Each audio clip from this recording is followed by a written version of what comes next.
Courage is like the first step of action. Like it's the first thing that we Yeah. kind of do. We instigate. It's the first step. And if anything, like I think that's one of the most important steps.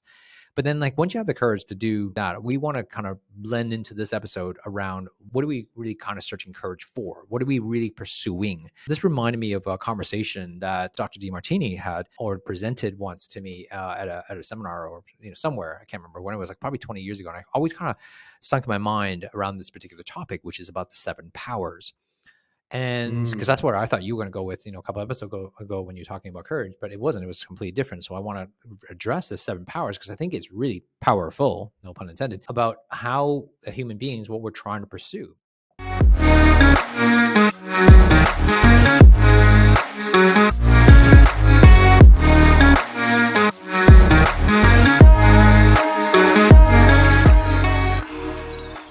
Great to see you again, Jim. Last week's episode, man, oh man. Of course, I lose my voice just before I get on a call, right? Yeah, I noticed perfectly fine before I press record, and just as I press record, just like the voice kind of goes. Anyways, so maybe it's because I was a bit nervous about our last conversation, but it's not. It's not nervous. It's because we talked about courage. That's what we talked about, right? So we talked about your 6 courage. I love that. And so for those of you who didn't watch it or listen to that episode, you got to go back. But we thought, something would be interesting is that once you find the courage, so courage is like the first step of action. Like it's the first thing that we kind of do. We instigate. It's the first step. And if anything, like I think that's one of the most important steps. But then like once you have the courage to do that, we want to kind of blend into this episode around, well, what are we really kind of searching courage for? What are we really pursuing? And this reminded me of a conversation that Dr. DiMartini had or presented once to me at a seminar or somewhere. I can't remember when. It was like probably 20 years ago. And I always kind of sunk in my mind around this particular topic, which is about the 7 powers. And because that's what I thought you were going to go with, a couple episodes ago when you're talking about courage, but it wasn't. It was completely different. So I want to address the 7 powers because I think it's really powerful, no pun intended, about how human beings, what we're trying to pursue. So oftentimes when we think about our goals and our goals and where we're trying to, in our pursuit of life, we tend to kind of surround topics around money or pursuit of our careers.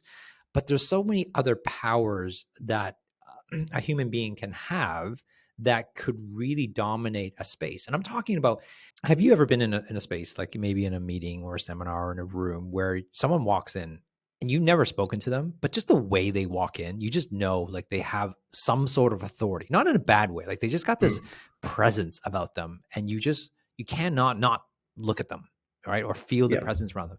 I think that's power. Like that's powerful, but it's not always about money. And so that's what I want to kind of have a discussion around that. Okay, well, that's a great topic because there's so many elements and forms of power that you touch. I actually thought that you were going to even go into a superpower, and that may evolve in the conversation that we go through. But let's stick to the rank and file normal powers that you're talking about. And it's right. There's something when someone walks into a room and there's a presence. There's kind of this aura around them. There's this, whether it's vitality or I've got this under control, that permeates through it, whether it's certainty, whether it's decisiveness, whatever. And that's palpable. People feel it. Quite often, I know in myself, Laurence, too, that I've gone and done personal growth work, for example, and I've come back and my pets relate to me differently after I've done that. And people who have done all this work come in and say, my pets suddenly were relating to me in a totally different way. It was the vibe or the essence that I was giving out. So I definitely think that there's something to what you're talking about. Yeah. So I think the essence, it's really important for, I would imagine that all of us want, like, although we don't say it out loud that we want power, really, like, I don't think everybody kind of goes like, I want more power, but there is, I feel, and I don't know, I'm going to just say this because I'm not sure if it's actually true. So until I say it, I don't really know, but it's like, there's this pursuit of power in society that we all kind of strive for. And meaning like, not that we want to dominate someone. I'm not talking about that type of power. I'm talking about the power of going to be empowered by, I think, to be an empowered person, like someone who, we're in personal development. We all love to like be better at ourselves and be better version of ourselves. Sometimes like we're searching these, I'm kind of creating these 7 areas because it's like, there's different areas of empowerment that we all are trying to strive for. No one wakes up in the morning to go, I want less power in these areas, right? And I think it's about how do we strive to be better at it? And the pursuit of those powers for yourself will really create the certainty and the confidence, I think, that people need to go on their journey to pursue whatever their goals are. And so it's really coming from within rather than searching from outside. And so there's like that whole inside out kind of principle rather than outside in.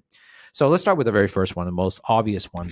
I think when we talk about someone moving into a room, right? So obviously the one thing that can dominate a conversation is actually the physical appearance of someone. As much as we don't like to judge people, most of the time that's the first thing we are going to judge them by, right? We're going to judge them by how they look and how they present themselves. But that physicality it has different realms of power in that. So for example, like most of the traditional thing, when we think about power or physicality, is about how big or muscular someone is, for example.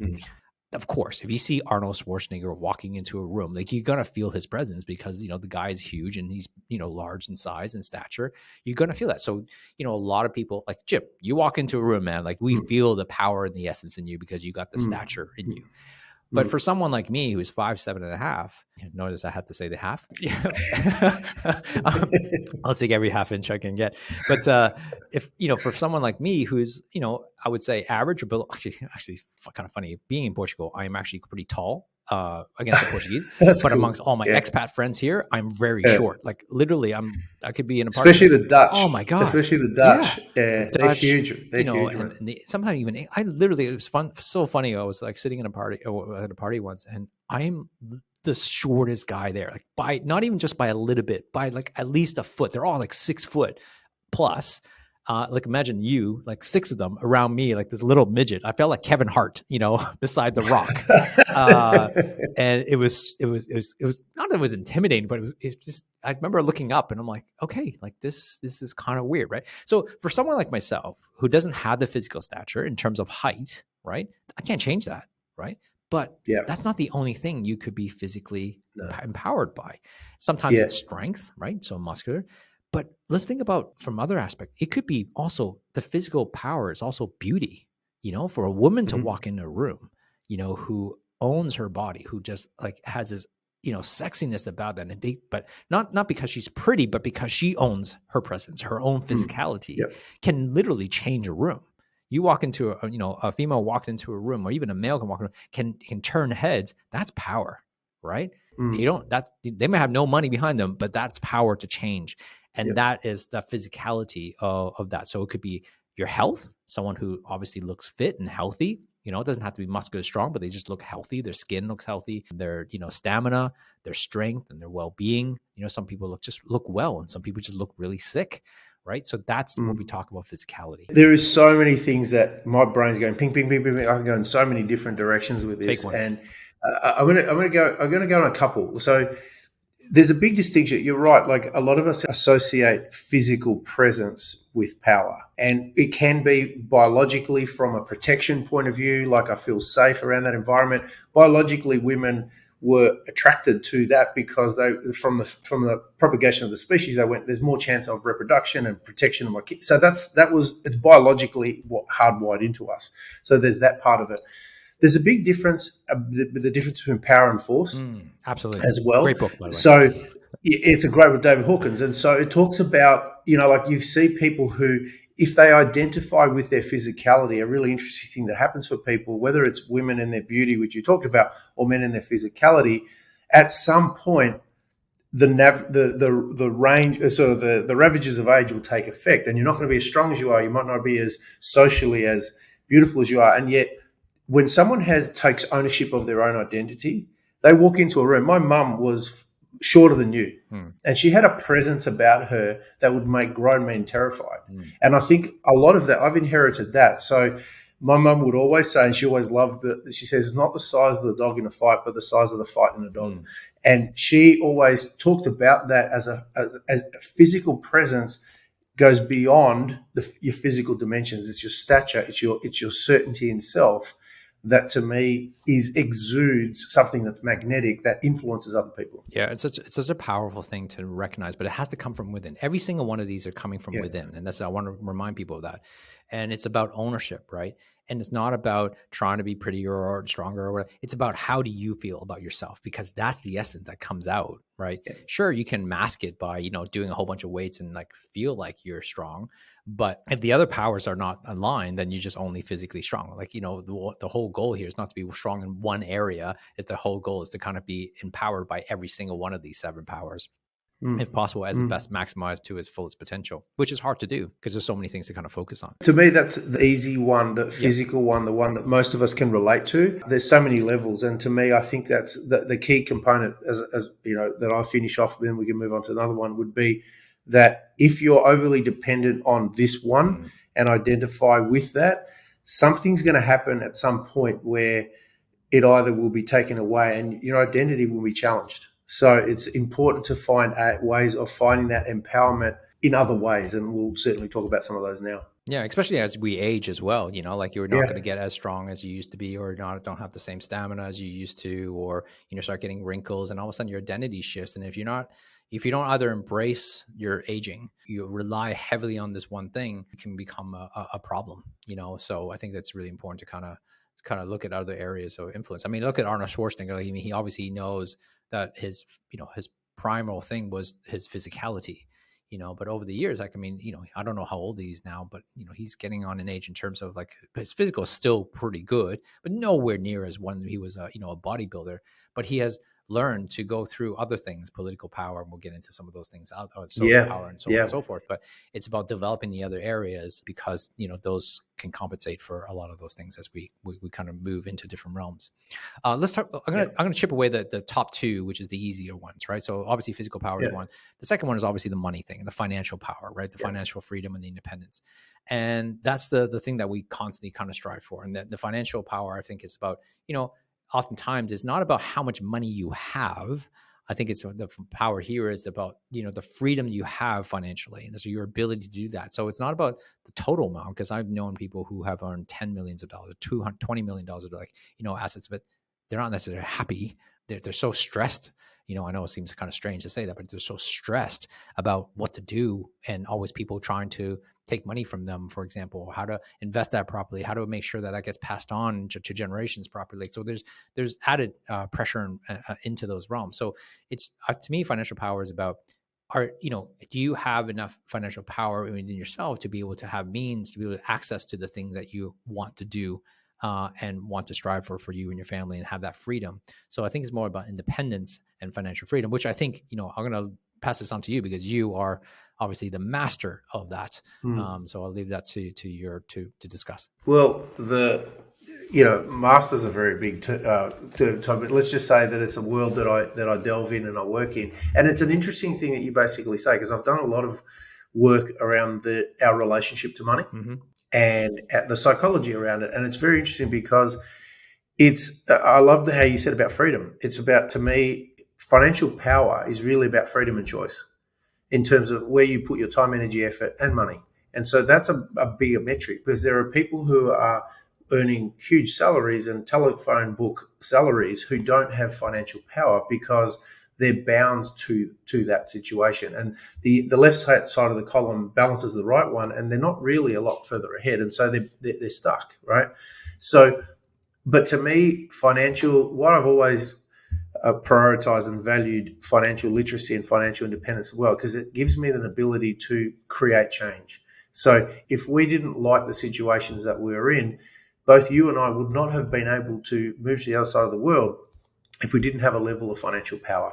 And granted, you can look at the process that got to that, et cetera, et cetera, et cetera. However, short story about that is that it wouldn't have happened unless there was some level of an ability to do that. So money creates change. Money creates movements. If you don't like something, you can see in terms of political donations, which obviously sounds like will come up. If you don't like something, you can lobby to change it. And the only way you can do that is through, a lot of the times, money. So it does create things. And, for me, when values and great causes are lined up with money, you can actually create changes in your world. And that, to me, is where legacy and fulfillment and all these other things come into it as well. So much we could talk about that, but let's stay in the lane. I think to earn financial power I feel like the first step is about your relationship with money, and understanding that history. And it's really, it's such a deep topic. I'm sure we will dive into this in another podcast. But I would recommend that people deal with that. Oftentimes people don't think about that, but it's one of the most important things that hold most people back around money. I know I have my hangups around it, but I think everybody does to a point. And it's Yeah, about of really course. recognizing how much of an extent of your relationship with money has held you back, and also your understanding what money means to you, how it's been taught to you, how it's been passed on to you, and what you've learned, and then asking the questions, are they true? And I'm still working through that Yeah. process, and I know a lot of people are, but it's like once you start working and you start seeing money in a different way. And if you look at, being power, any of these seven things, the thing way you look at it is the people who you might, pick someone that you admire that has one of these powers.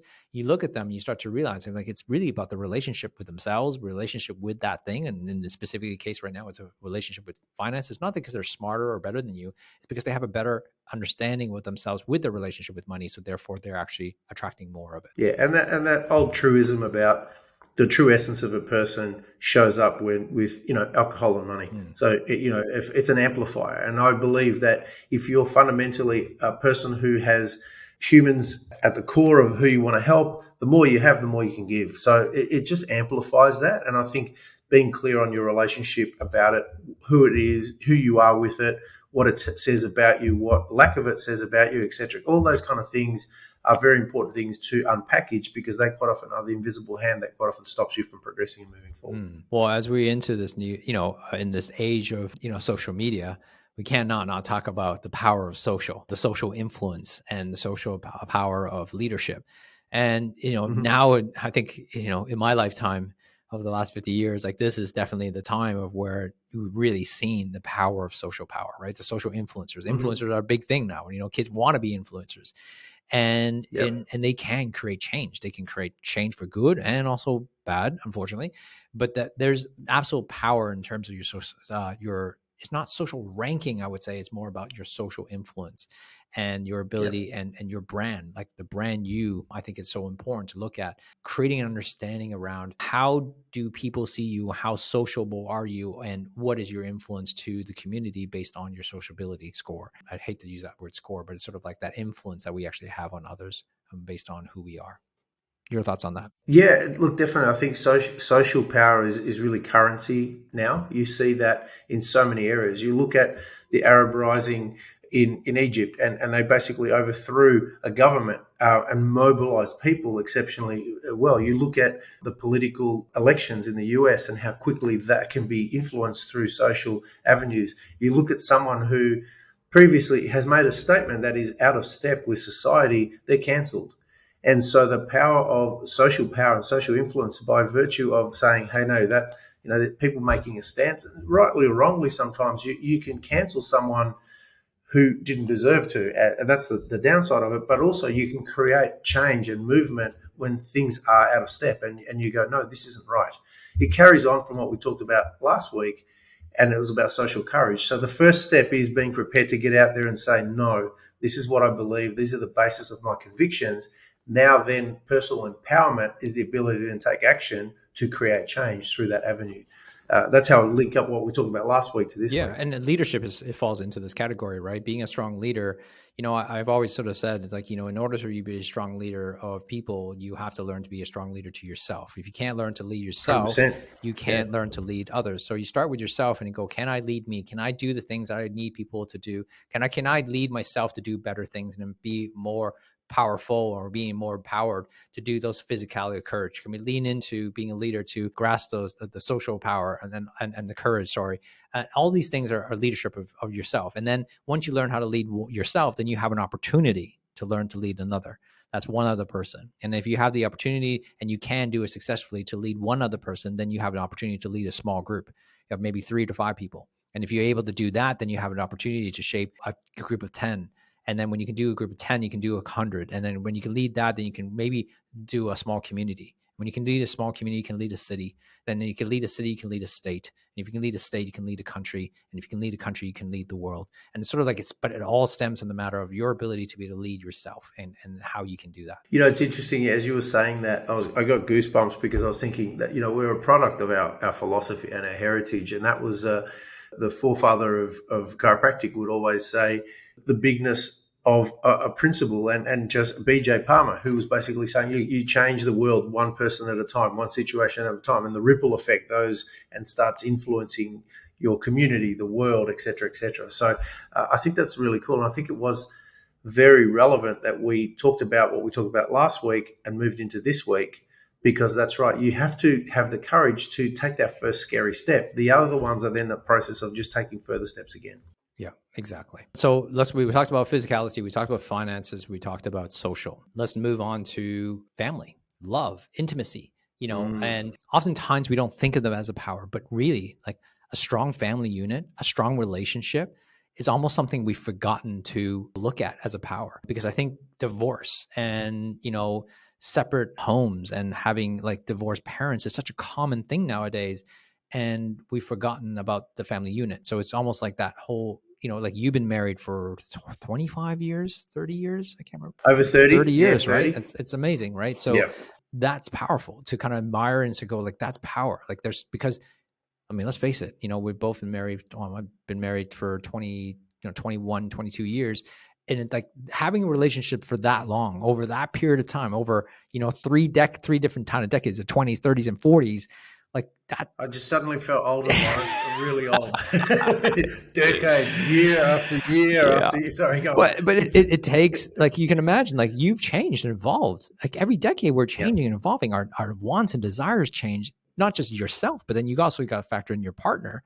They're changing as well. And for us to be able to stick through those years, those decades, you start to think like that takes a lot of work and in terms of the relationship. So there's definitely power in relationships and family and love and having a strong family unit, like all that's power. So what goes to say is, like, oftentimes I think we forget, like my wife, she doesn't work per se, which we'll get into, vocations of her, her primary goal and role, over the last 15 years has been a mother.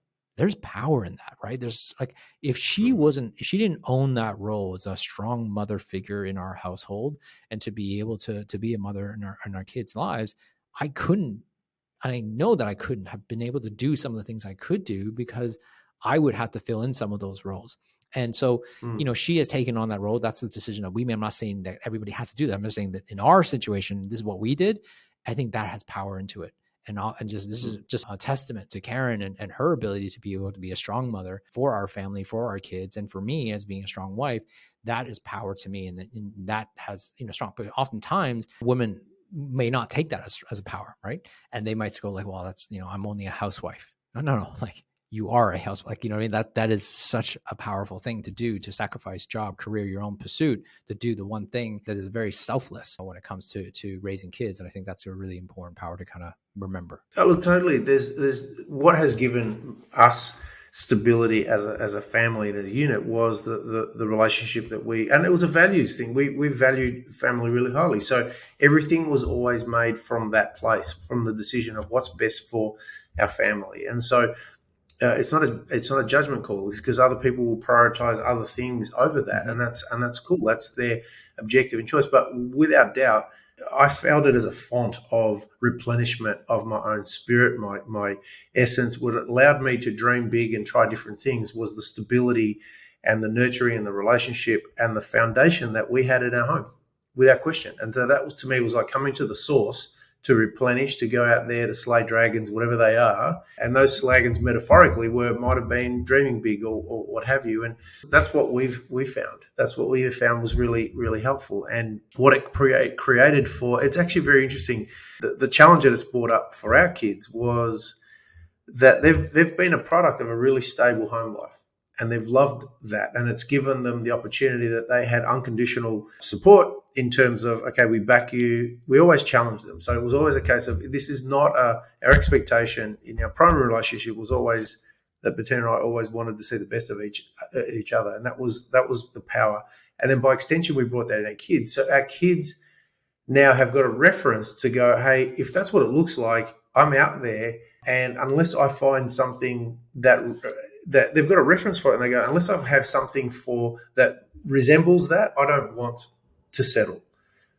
And that's not to say this is the gold standard, but they've actually been the product of an environment where they had all the things that we talk about, how important it is to nurture a family. And so they're not going to compromise that. So they would rather go I'm not looking for a relationship for the sake of it. It's who I am in myself, that and I'll attract someone who will complement that, as opposed to I need something. Yeah. And that's the amplification of the power you're talking about in a relationship. Yeah, and especially today's age too, as well. Like, it's not. It's also a lot of the roles traditional roles have been flipped, right? I know a lot of clients of mine are the female practitioners, right? The female or the breadwinners, I guess, when you want to call it. And the husband is the one who's staying at home and being that empowerment role for that home role. And so it's not. This is nothing to do with male female. It's about owning the role and owning the power of being a family. And there's some massive powers in that. But it's about appreciating that and owning it, because that's something that we're all striving for, to have better relationships, stronger relationships, and better family connections. Yeah, totally. So let's move to the next one, which is vocational, right? So the vocational success, this is the power of obviously achievements in your careers and the things that you do. I'll pass it. I mean, this is self-explanatory, but I think it's obviously one of the strengths and the powers that we can shape are who we are and what we do. And this is not necessarily, sometimes it's about owning it based on, that's why a lot of our parents, especially the Asian parents, want us to be lawyers and doctors, right? Because there's this prestige that comes out of that power of calling yourself a doctor. But traditionally now, it's the last probably 20 years has always been entrepreneurship, just grinding it through as an entrepreneur. That becomes a vocational power. I don't know what the next things will be. Obviously we talked about influencers being a sort of a career as having some power, but who knows? It might be more like an AI engineer, in the next future. Who knows what that is? But there is the power of having a career, a power of being really great at what you do and being able to share that and having success in that. Not necessarily for the money, but for being able to, I guess, a career to me is someone that you can find mastery in, right? I've always admired athletes who have mastered the craft, who spends decades learning and refining them, not because they have these basic essential skills that they were born with, but they utilize it and get better at it every single year and throughout the decades. I've always admired the artist that didn't have just one hit wonder and then just never did anything and always playing the same songs. They evolve in their music. That's groups like U2 who's evolved through the decades. Even Madonna. These are artists that just keeps on changing who they are and revising and testing things. Actors and actresses that, really kind of redefine the roles. For example, Jim Carrey, known as the comedian, but yet evolved in the roles and deeper roles and stuff. Even Adam Sandler, he's known for his slapstick comedy, but the last couple of movies he's put out there, it's that's some pretty deep, dramatic roles that he's not traditionally plays. And I've always admired those type of actors who test their limits in terms of what they're known for, and not just be the pretty boys or the pretty girls, and they actually evolve into something and they challenge their skill set because of the mastery of that and the pursuit of that. Yeah, well, that's a great pathway to discuss. So let's look at it from the starting point that traditionally education was the pathway to a greater life. So if you have grown up where people were disempowered, the gateway or the pathway, either you were an elite sports person or it was education. And so the quickest way to create social change is through education. So that's the avenue. And historically, that was the pathway, the traditional, the professional careers, the teacher, the doctor, the lawyer. They not only was there prestige and power in those roles, but there was also an identity. There was also security, financial security. And so that was the pathway, and without question, you and I both had a level of validation in going through that pathway. We were the success, made our parents proud because we went through, and we had all that, right? What's actually very interesting that I'm realizing, and Gary Vee has been very instrumental and vocal in this area, is challenging our conventional methodologies and pathways of education now.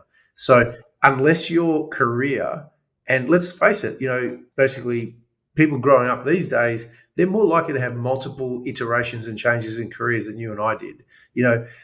Gone are the days where you get into one career, you get the golden watch after 40 years. They're gone. And so many people are challenging the conventional pathway of education. So unless you have to require that to be university trained, people are finding alternative avenues to learn. And you mentioned the other thing, which is a really great point about the artists who evolve, who challenge themselves to get better. And I think we talked about this, and I'm sure it's probably come up in when you're coaching people, is you can be a person or a health professional who's got 1 year experience 20 years over. Yeah. meaning that the biggest growth was in your first year, and from then on, you just went through the motions for the next 20 years. So you haven't really evolved. Same goal, same Whereas a person, challenge every year. Exactly. So there's a big difference between that person and, like you said, creative people who are pushing the boundaries of their craft to get better. And when you look back and go, man, that was the old stuff back then, I can see how you've grown. And so it happens with artists, happens with health professionals, it helps with business people, it helps with everybody. Yeah, and it's hard. Like I find that as you get older, it becomes harder to change. And this is where we talked about courage last week. It takes a lot more courage as the years go on to evolve and change, because you're trying to change. Like think about an artist who's like well known for one particular genre, or like an actor or whatever. And you're known for that one genre. Like there's gotta be a feeling of going, I don't want to leave this because this is where I got my fame. And for you to change genre, that's a massive risk. That takes massive courage to do that. But it's almost a requirement for creativity. It's almost a requirement to be able to learn how to fail. And we talked a lot about that last week, about you got to risk failure, right? To test that boundaries. But it's difficult for most people. And I think of Michael Jordan, who became, after 3 championships, he's like the best in the world, right? He's already won 3 championships. His father passes away and he goes, you know what? I'm going to go become a baseball player. Right. It's like, and he played for a year in the minor leagues riding. Like, this guy's a multi-millionaire, right? Got everything he wanted. And he's riding the bus with those minor league players going from town to town playing baseball.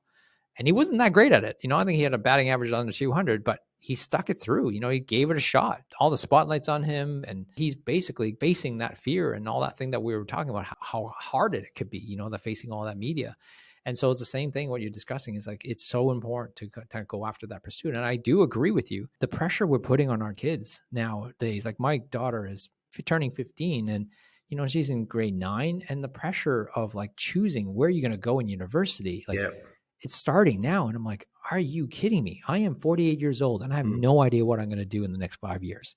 And you're like, you know what I mean? Yeah. And you're asking a 15-year-old to decide her career path. Like now, I get some of it is important because you got to choose your right courses, or you get the right. But I'm like, I've always told her, like, honestly, you may not ever have to you might not choose to go to university, and that's okay. Like, all I care about is that you are happy and do and pursue the things that you enjoy. I don't know what that is. I don't think you know what that is yet. So just play with different aspects. Go be a photographer, go write, go understand some science, go, YouTube, whatever, start a business. I don't know, but just go after it, because that's where the learning comes. If you don't know what you want to do, then great. University is perfect for you, right? Because then that's where you discover, meet people and try different things. Well, that's what traditionally university was for, right? It was to actually go out and explore and find out about yourself and find out about the world and the like.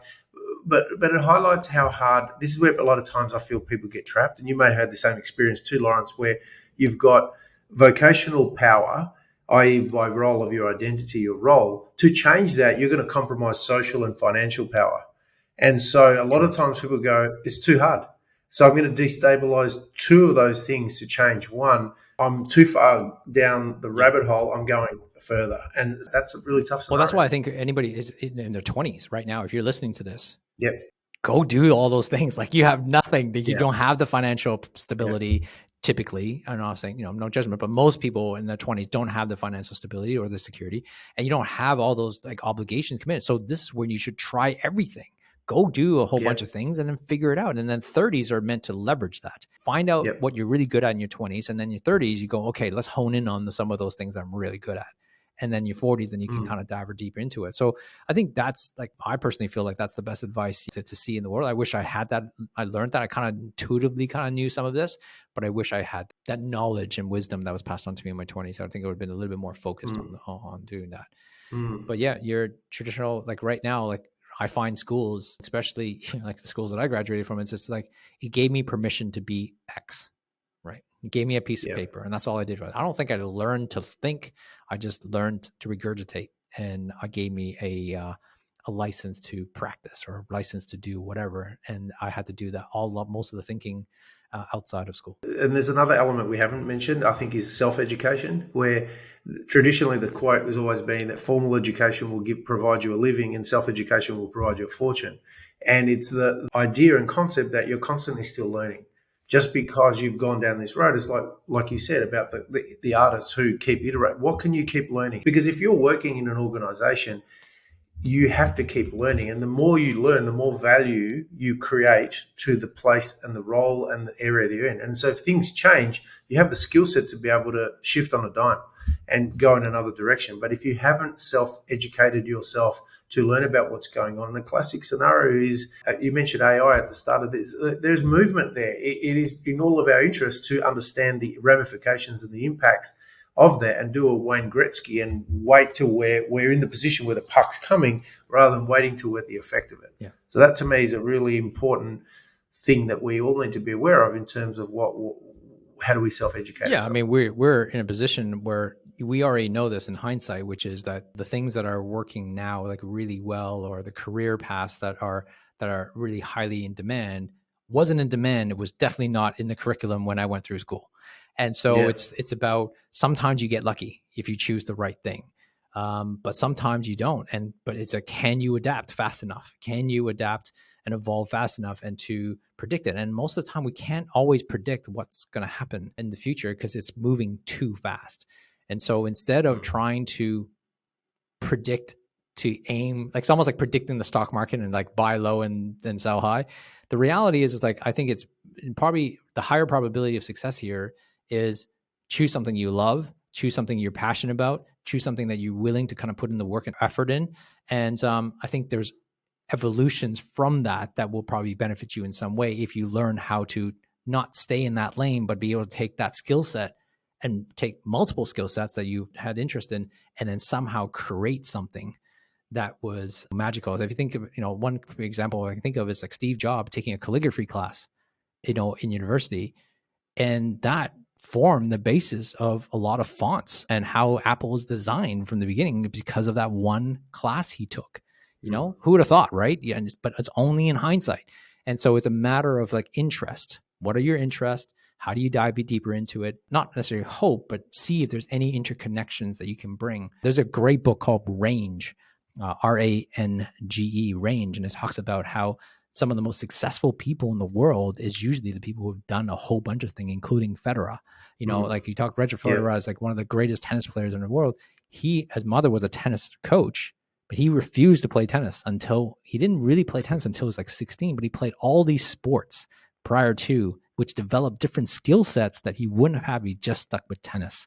I know people always use kind of Tiger Woods. Well, Tiger Woods playing tennis, played golf when he was 2. But there's tons of other examples where Wayne Gretzky, yes, he skated when he was 2, but in Canada, it doesn't snow and ice all the time. It's only in the winter. So the summertime, he played baseball and played lacrosse. That developed his hand-eye coordination, regards that. And that is why he became a great stick handler. So you don't see those things like in forward motion. You see those things in hindsight, as Steve Jobs has famously said in his connect the dots speech, right? So, last thing I was going to say here, I reckon we move on, was whenever you're organizing a business, and you touched on it a lot. I just wanted to bring a frame around it. Was when you're looking at what career, if you're looking at making a career in something, you look at it and say, what am I interested in? Imagine 3 circles, interconnecting circles. If you go, what am I interested in? What does the world need? And how can I monetize this? And so if you can create that, you're effectively leveraging those quadrants or those 3 areas that you're talking about to create a business that actually is in demand and also that you enjoy doing and you can make a living out of it. Yeah, it's absolutely.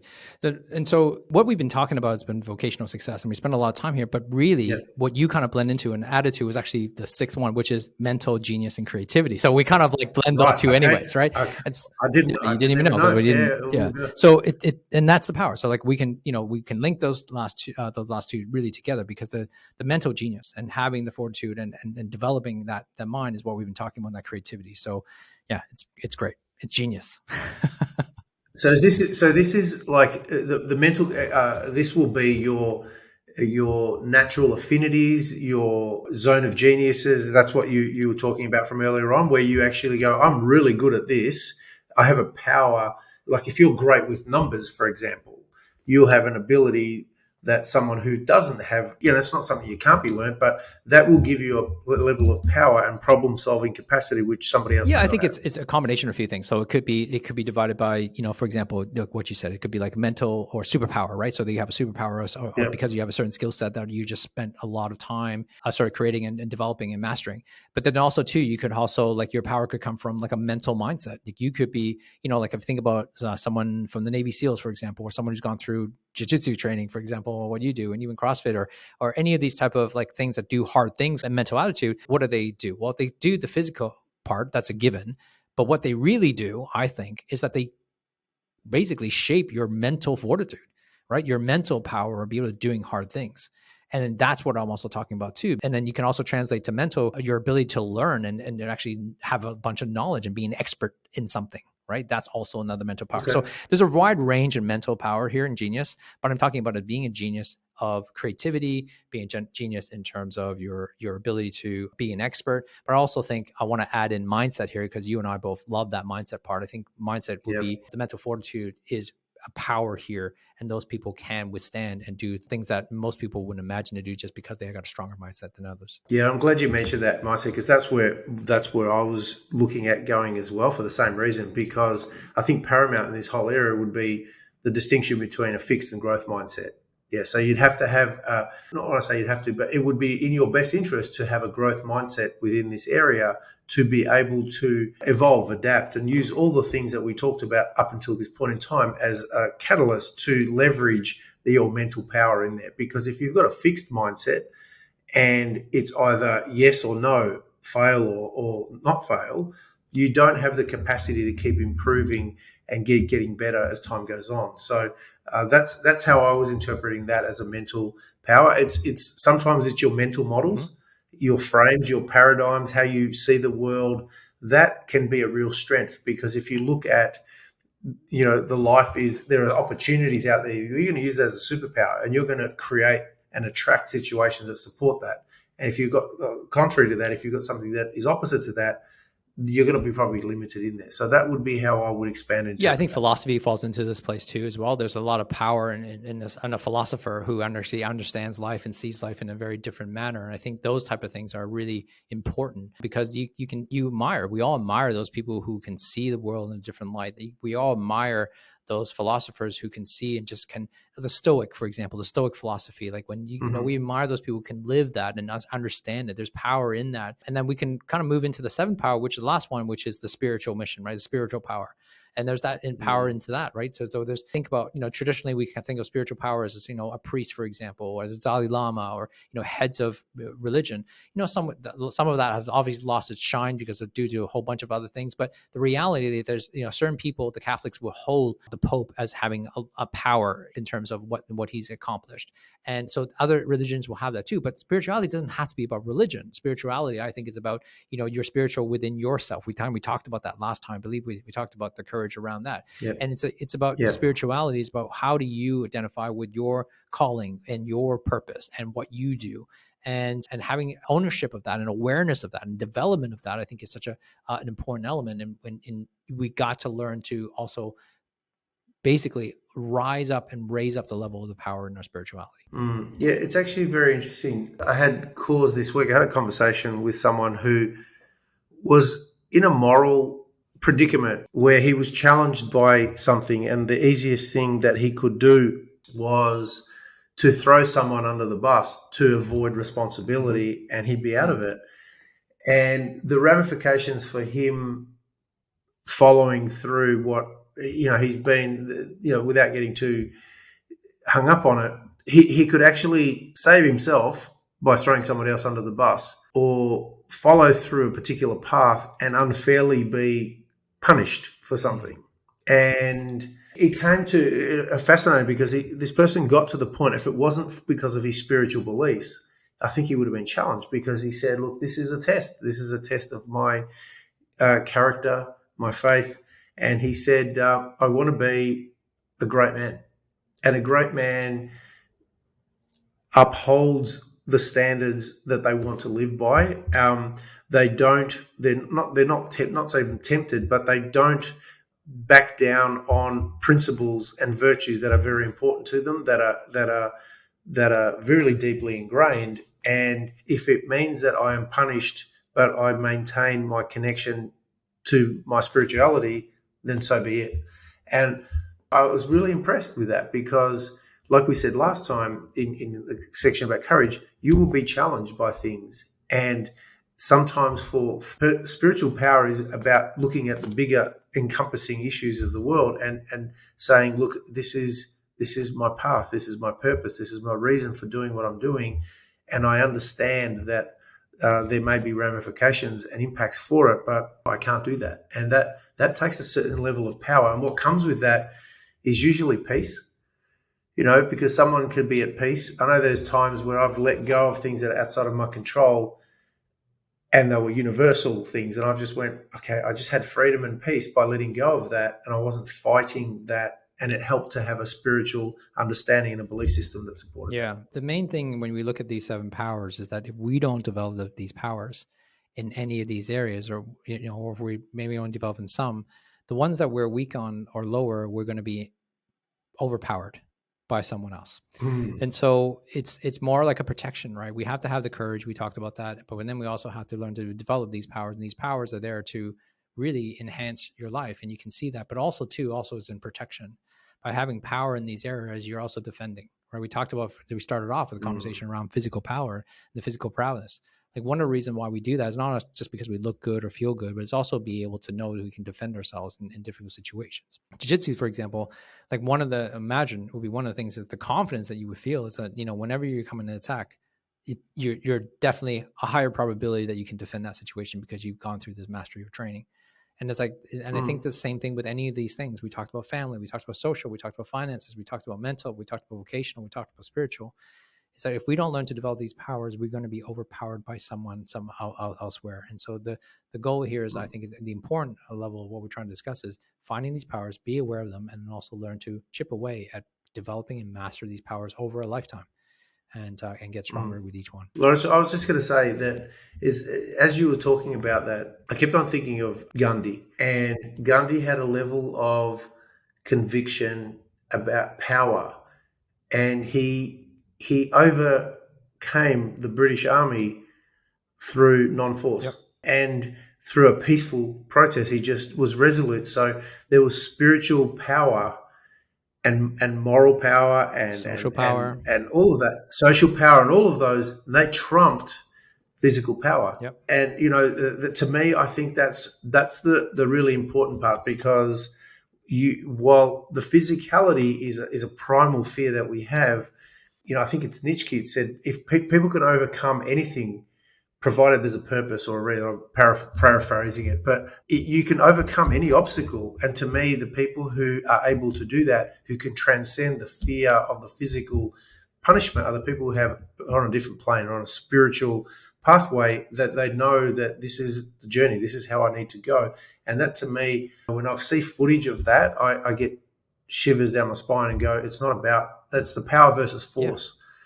Thing, because someone can try and force you into something, where if you have autonomy and power within self, you'll find a pathway forward. It always reminds you of the depiction of in Beijing, when that Chinese man stood in front of that tank.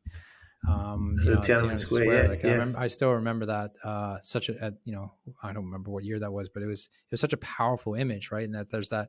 And I think when you talk about Gandhi and all those things he didn't have physical power, but he had all the other ones: the spiritual, the mental, the vocational, and really we can also say he had financial power, because he didn't need anything, right? So he had the independence. And this is what we talked about. It's not about the amount of money. Of course, having more money will give you more, that power if you use it well, but it's the independence of that.